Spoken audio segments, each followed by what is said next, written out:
Good morning, students. In this class, we'll be discussing about cinema, about the characteristics of cinema, and then we'll move to the beginning of Indian cinema. What is cinema? Cinema, according to Alain Rene, it is a manipulation of reality through image and sound. As you know, there happens something like manipulation of reality. We are made to believe that this is the reality, though it is not the truth. So here happens this manipulation of reality, and that through image and sounds. And Michael Haneke says film is 24 lies per second at the service of truth or at the service of attempt to find the truth. So here through films there is this attempt to find the truth, but as I said earlier, you are made to believe. That is why it is said it is 24 lies per second. You are made to believe that this is true, but its basic aim is to find the truth or to make an attempt to find the truth. So, what are the characteristics of cinema? Cinema is, as you know, a highly a mechanical medium when you compare to other art forms like theater performances. You have opera, theater performances. You have performances like Kathakali. All those are dance forms. When you compare it to other art forms, cinema is highly a mechanical medium. You see the involvement of many mechanical devices like cameras, microphones, dubbing machines, editing machines, and there is this several use of several lenses being used. There are projectors. You have all those trolleys to mount the cameras. You have lab equipments. So film is basically a product of interaction between machines and artistic and technical people. So it is a combination of science and art. And its main aim is to reproduce reality. So it is a mechanically reproduced reality. And you also know that there is no real movement of images when a projector projects them on the cinema screen. It is only an illusion of movement or illusion of continuity. And this illusion of movement is made possible by a certain property in our eyes. We humans have in our eyes this faculty called persistence of vision. Persistence of vision is actually the ability of the retina of our eye to retain the image due to the stimulus of light. So basically, all these film strips contain only static, frozen movement and action. It is this fast projection of these images on the screen gives an illusion of movement, an illusion of continuity, and it is the quality of your eye, property of your eye, which makes it possible. So it is basically the property of your eye which makes this medium medium stand out. And then we will discuss the nature of film as a medium. Film is a medium of mass communication. It is a mass medium and it is a medium of mass communication. You see millions of film goers watching the movie in a country, and once upon a time we went to cinema halls. We had thousands of people watching a film at one time in cinema halls, and at the same time it can be shown in many cities, towns, villages at the same time. And now there are immense possibilities to get and watch a movie. You have this internet, you can watch it in a mobile, and then you have all those film festivals, and it is all those technological developments and the rising increasing interest of the people which makes this film as one of the popular mass medium nowadays. And film, it is a medium for entertainment. It serves as a medium for amusing people.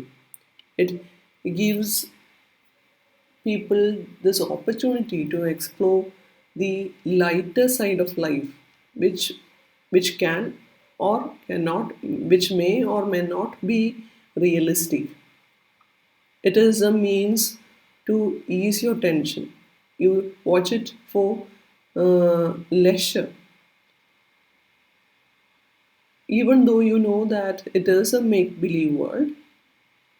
You enjoy watching a movie, being in a cinema hall, because it provides you some kind of pleasure. So it is a medium for entertainment. And as you know, film is a collaborative medium. As I said earlier, when you compare it to other art forms like dancing, painting, theater performances, compared to that, you need lot of people to produce a film. You have this producer, director, writer, actor, art directors, creative directors, music directors, stunt masters, cameraman, lightsman, costume man, makeup, scene designers, cinematographers, and even the clapper boy. They work together to make a film. And after this film has been made, there is this distributors, exhibitors coming into the scene. And these are the people who work together to make it available to the common people. No other medium, as I said earlier, no other medium depends so much on so many people. It is not an individual art like painting or poetry. Now we come to the history of Indian cinema. As you know, cinema is an import from Western countries, but we have a history of around more than 100 years now, and now the cinema has got culturally adapted to Indian situation. Now India produces the largest number of films. It is the largest film producing nation, and it has become the dominant form of entertainment. For example, in 2018, India released around 1,800 films, whereas USA produced less than 500 films. And talking about early Indian cinema, that is before Phalke. Phalke is D.G. Phalke. He is known as father of Indian cinema. He has made the first film, as you know. But there are some initial attempts by certain people before Phalke. Cinema made its first presence in 1896. We had this exhibition of the films made by Lumiere Brothers at Watson Hotel in Bombay, and Times of India referred it as the miracle of the century, which is a kind of the first ever film advertisement by any media. So, Times of India described it as the miracle of the century. So that was the first ad which came about cinema.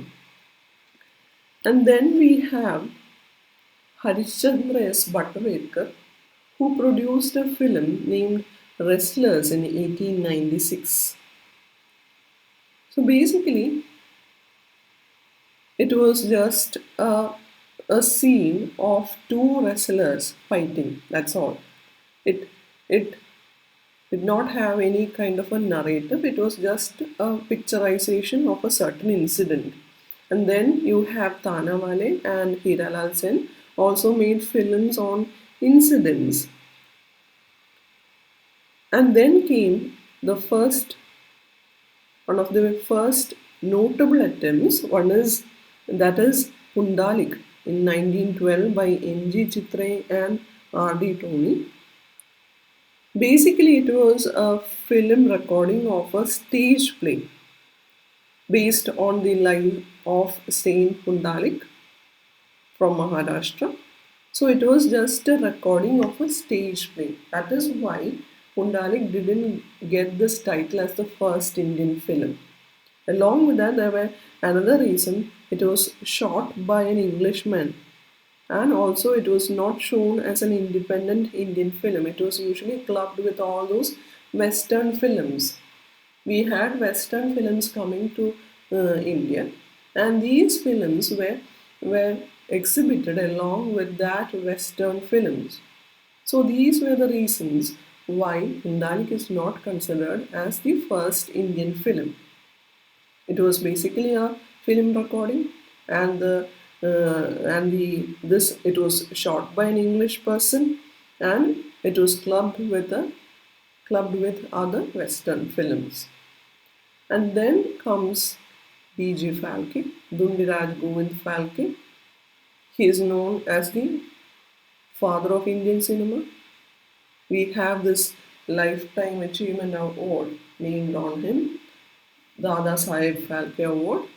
So he was a multifaceted genius.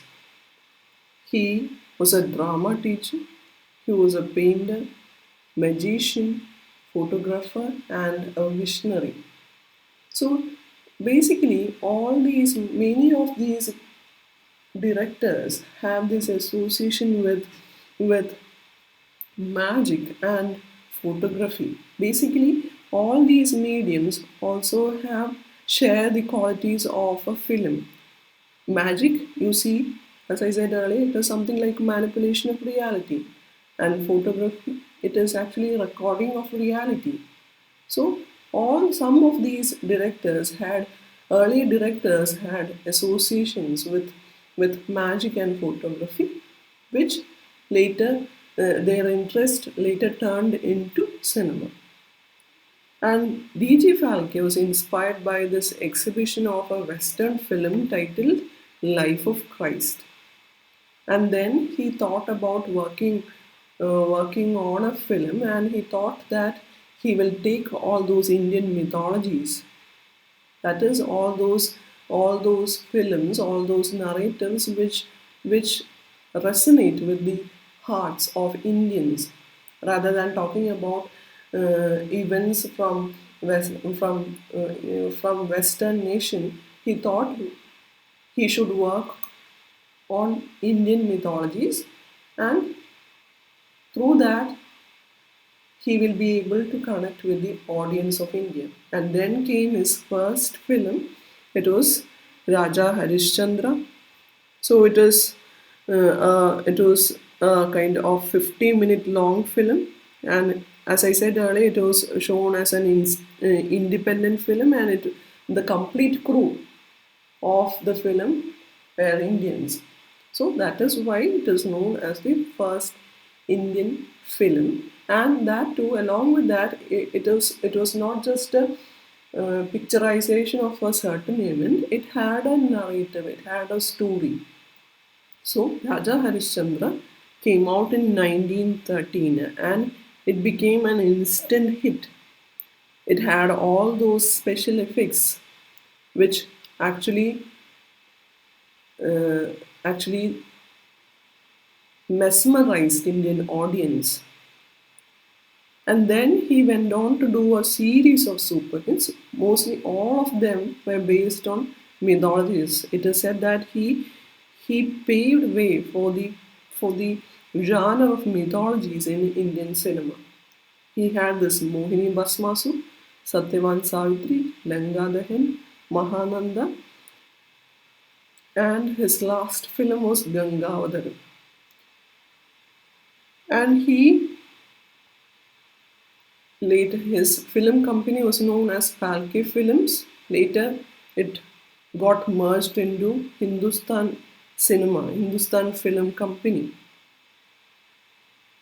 And he went into retirement in 20s due to the disagreement with company partners and tried to come back in 30s, but when it was 30s it was the era of sound. He had made only these films are all silent films, and when he came back in 1930s, it was the era of sound, the era of talkies, but he couldn't succeed in that era. He continued with this genre of mythologicals, though the trend had changed by then. And sadly, his later years were filled with misery, with sufferings, and it is said that he died in utter poverty, utter penury in 1944. But by then, this Indian film industry had made a strong footing. It was here to stay. And then came a lot of gifted directors who had this influence of DJ Phalke. There were V. Shantaram, Himanshu Rai, Mehboob Khan coming into the scene. So here I stop my lecture. Hope it is clear. So here we discussed the characteristics of cinema, and then we talked about the beginning of Indian cinema. Hope it is clear. Thank you. Have a nice day.